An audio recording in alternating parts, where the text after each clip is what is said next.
गुरु से छल के कारण कर्ण भूले ब्रह्मास्त्र चलाना, यही मृत्यु का कारण बना। पूर्व जन्म में मिले थे 100 कवच कुंडल। महाभारत के युद्ध में पांडवों की तरफ से लोगों ने धर्म के लिए लड़ाई लड़ी और कौरवों ने अधर्म का साथ दिया। इसीलिए इतिहास में पांडवों का साथ देने वालों की प्रशंसा हुई। वहीं कौरव पक्ष के लोगों को अधर्म के लिए याद किया जाता है। लेकिन इन सब योद्धाओं में एक योद्धा ऐसा भी है जो कौरवों के साथ शामिल था, फिर भी संसार उसे एक महान योद्धा और महाभारत के युद्ध के सर्वश्रेष्ठ वीर के रूप में याद करता रहा है। इतिहास में उसे अपनी वीरता के लिए बहुत सम्मान मिला। इस महान योद्धा का नाम कुंती पुत्र कर्ण है।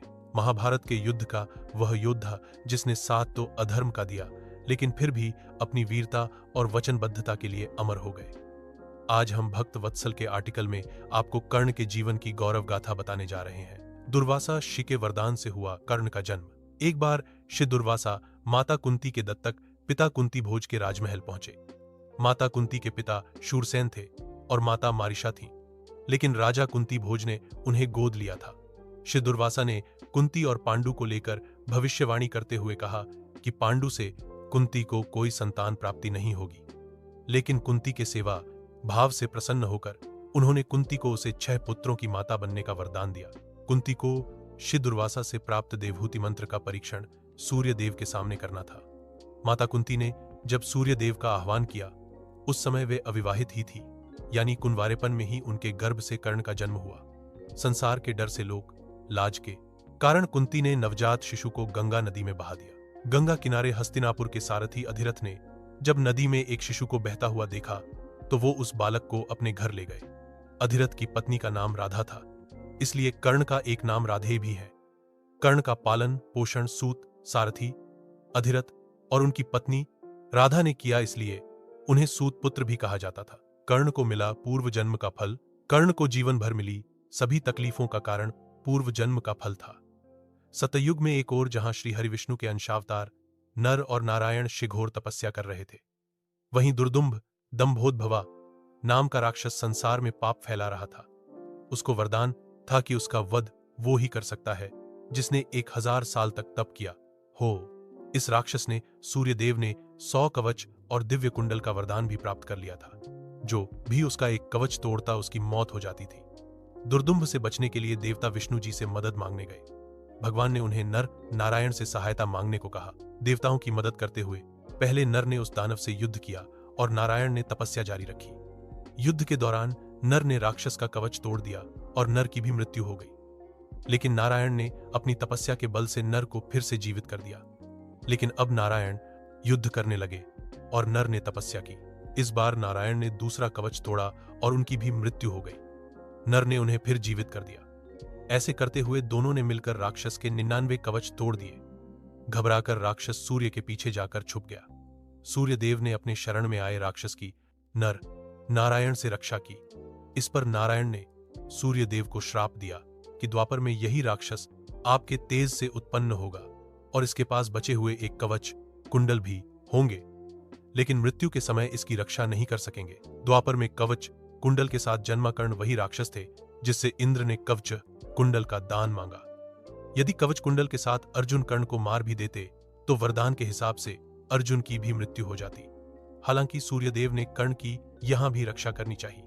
वे जानते थे महाभारत में नारायण कृष्ण के अवतार में है और पांडवों के पक्षधर होंगे, इसलिए उन्होंने कर्ण को सबसे बड़े पांडव के रूप में कुंती के गर्भ से उत्पन्न करवाया। महाभारत के आदि पर्व और भागवत पुराण में कर्ण के पूर्व जन्म की कथा है। इंद्र ने ब्राह्मण का भेष धरकर मांगे कवच कुंडल।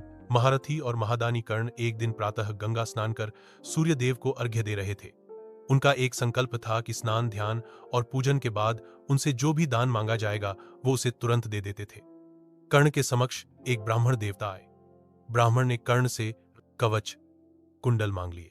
कर्ण ने अपनी ख्याति के अनुसार बिना देर किए सहर्ष ब्राह्मण को कवच कुंडल दान में दे दिए।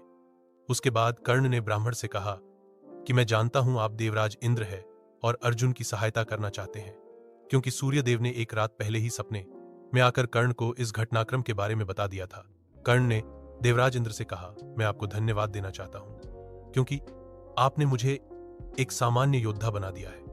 कवच कुंडल के बिना मैं एक आम योद्धा की तरह अर्जुन से लड़ूंगा। ऐसे में मेरी जीत का महत्व और ज्यादा होगा। महाभारत युद्ध के दौरान हुआ कुंती कर्ण का मिलन।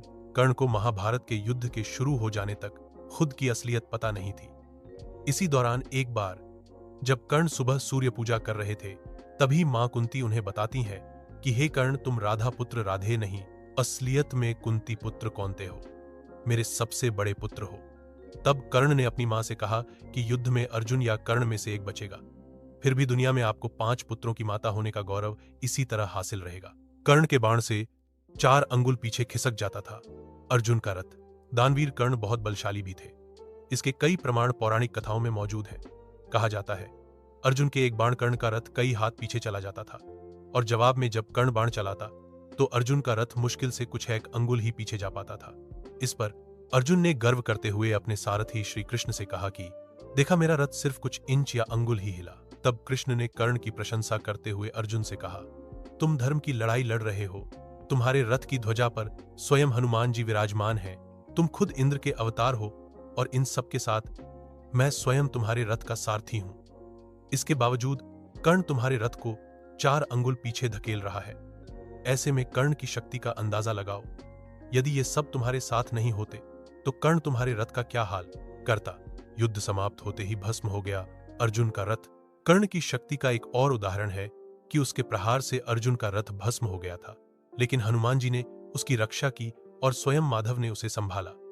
इसका पता अर्जुन को तब चला जब युद्ध समाप्त होने के बाद कृष्ण रथ को एक सुनसान जगह ले गए और वो भस्म हो गया। यह देखकर अर्जुन ने इसका कारण पूछा तो वहां हनुमान जी प्रकट हुए। हनुमान जी ने अर्जुन से कहा कि हे पार्थ, यह रथ कर्ण के बाणों से युद्ध के 16वें दिन ही टूट गया था। केशव ने रथ को झुकाकर आपकी रक्षा की और मैंने इसे थाम रखा था। आज युद्ध समाप्त होते ही यह रथ भस्म हो गया। कर्ण की शिक्षा का छल और श्राप। सूर्यपुत्र कर्ण बचपन से ही युद्ध कला में महारथी थे। उन्होंने आचार्य द्रोण से युद्ध कला सीखी, लेकिन ब्रह्मास्त्र हासिल न कर सके। कर्ण ने अनुचित तरीके से ब्रह्मास्त्र सीखना चाहा, लेकिन आचार्य द्रोण ने उन्हें यह शिक्षा देने से इनकार कर दिया। इसके लिए कर्ण ने परशुराम जी को गुरु बनाया, लेकिन परशुराम भगवान केवल ब्राह्मणों को यह शिक्षा देते थे।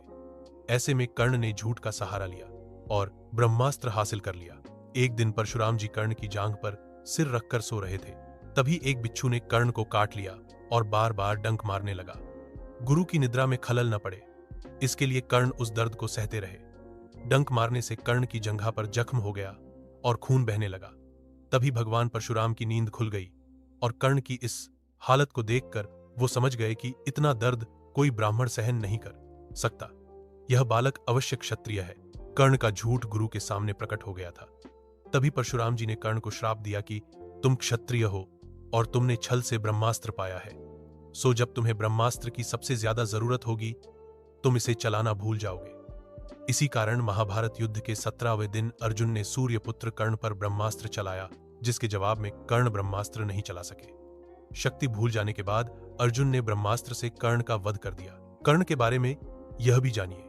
कुंती पुत्र युधिष्ठिर, भीम, अर्जुन, नकुल और सहदेव कर्ण के भाई थे। वहीं कर्ण का लालन पालन करने वाली माता राधा का पुत्र शोण भी कर्ण के भाई समान था। कर्ण को गुरु द्रोण और परशुराम से अस्त्र, शस्त्र और शास्त्र की शिक्षा दी थी। कर्ण अंग देश के राजा थे। कर्ण की पहली पत्नी का नाम वृषाली था। वृषाली से उसको वृषसेन, सुषेण, वृषकेत नामक 3 पुत्र हुए। कर्ण की दूसरी पत्नी सुप्रिया थी, जिससे चित्रसेन, सुशर्मा, प्रसेन, भानुसेन नामक पुत्र हुए। महाभारत के युद्ध में कर्ण कौरव सेना के सेनापति थे। कर्ण ने गायत्री मंत्र को सिद्ध कर लिया था। इस मंत्र को शिव विश्वामित्र ने प्रकट किया था। कर्ण को वासुसेन, दानवीर कर्ण, राधेय, सूर्यपुत्र कर्ण, सूतपुत्र कर्ण, कौंतेय कर्ण, विजयधारी, वैकर्तना, मृत्युंजय कर्ण, दिग्विजय कर्ण, अंगराज कर्ण के नाम से भी जाना जाता है। कर्ण द्रौपदी से विवाह करना चाहते थे, लेकिन उन्हें सूतपुत्र कहते हुए भरी सभा में उनका अपमान किया गया। यह बात कर्ण की पांडवों के प्रति नफरत के सबसे बड़े कारणों में शामिल है। भगवान कृष्ण ने कर्ण की अंतिम समय में परीक्षा ली और कर्ण से दान उसका सोने के दांत मांगा, जो कर्ण ने भगवान को अर्पण कर दिया। इससे प्रसन्न होकर भगवान कृष्ण ने कर्ण को वरदान मांगने को कहा। कर्ण ने 3 वरदान मांगे। पहला यह कि उसके साथ जो सामाजिक अन्याय हुआ वो उसके वर्ग के लोगों के साथ न हो।